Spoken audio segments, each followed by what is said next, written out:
तुम्हाला 7 वर्षांचा अनुभव तरी तुम्ही मुख्यमंत्री झालात, मग अजितदादांनाही 7 वर्षांचा अनुभव असताना त्यांना मुख्यमंत्रीपद का नाकारलं, असा सवाल अजित पवारांच्या राष्ट्रवादीचे प्रदेशाध्यक्ष सुनील तटकरे यांनी शरद पवार यांना केला।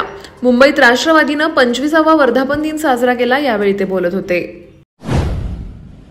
राष्ट्रवादी काँग्रेस दुसरा पक्ष व चिन्ह हे तात्पुरतं असल्याचं सर्वोच्च न्यायालयानं सांगितलंय। न्यायालयानं स्पष्ट केलंय की तात्पुरता निर्णय आम्ही घेतलेला आहे, त्यामुळे त्यांच्याकडे कायमचा पक्ष नाव व चिन्ह नाही। तुतारी चिन्ह कायम ठेवणार का याबाबत बोलताना सांगितलं की काही गोष्टी स्ट्रॅटेजिक असतात, त्यामुळे पोटातील सर्वच ओठांवर आणता येत नाही। आमचे 8 आमदार निवडून आल्यानं जबाबदारी वाढली आहे। अनेक वर्ष आम्ही काँग्रेस सोबत मित्रपक्ष म्हणून काम केलं। मनमोहन सिंग यांनी शरद पवार यांच्यावर विश्वास टाकला होता, त्यामुळे 8 ते 9 खासदार असताना देखील महत्त्वपूर्ण खाती दिली गेली। 18 वर्ष आमचा पक्ष स्वकर्तृत्वानं सत्तेत राहिला। पक्ष वाढवण्यात प्रत्येकाचं योगदान आहे, हे आम्ही मान्य करतो, असं मत खासदार सुप्रिया सुळे यांनी पत्रकार परिषदेत व्यक्त केलं। दाऊदशी संबंधित असलेली प्रफुल्ल पटेलांची मालमत्ता सोडवली म्हणून अजित पवार गटाला मंत्रिपद मिळालं नाही, असा टोला ठाकरे गटाचे नेते संजय राऊत यांनी लगावलाय।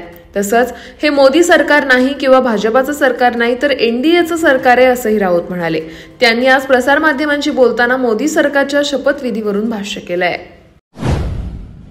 शिवसेना उद्धव बाळासाहेब ठाकरे पक्षानं आज आपल्या सर्व आमदार आणि नवनिर्वाचित खासदारांची सेना भवनात बैठक घेतली। लोकसभा निवडणुकीचे निकाल आणि आगामी विधानसभा निवडणुकीच्या तयारी या बैठकीमध्ये चर्चा झाली। पक्षप्रमुख उद्धव ठाकरे या बैठकीच्या अध्यक्षस्थानी होते। शिवसेना भवनात सुरू असलेली ही बैठक संपली आहे। ठाकरे गटाकडून विधानसभेची तयारी सुरू करण्यात आली आहे। विधानसभा निवडणुकीसाठी जोमात कामाला लागा, अशा सूचना उद्धव ठाकरे यांनी आमदार खासदारांना दिल्यात। भारतीय जनता पार्टीच्या वतीनं अजितदादा पवार यांच्या नेतृत्वातील राष्ट्रवादी काँग्रेस पक्षाला राज्यमंत्री स्वतंत्र प्रभाराची ऑफर देण्यात आली होती, परंतु त्यांच्याकडून प्रफुल्ल पटेल यांचं नाव निश्चित झालं होतं। त्यामुळे कॅबिनेट मंत्री राहिलेल्या व्यक्तीला राज्यमंत्रीपदी बसवणं त्यांना संयुक्त वाटत नसल्यानं त्यांनी ही ऑफर नाकारली। तर येत्या काळात होणाऱ्या मंत्रिमंडळाच्या विस्तारात कॅबिनेट मंत्रीपदच दिलं जावं अशी मागणी त्यांनी केली व ते यासाठी प्रतीक्षा करायला देखील तयार आहेत, असं स्पष्टीकरण उपमुख्यमंत्री देवेंद्र फडणवीस यांनी दिले आहे।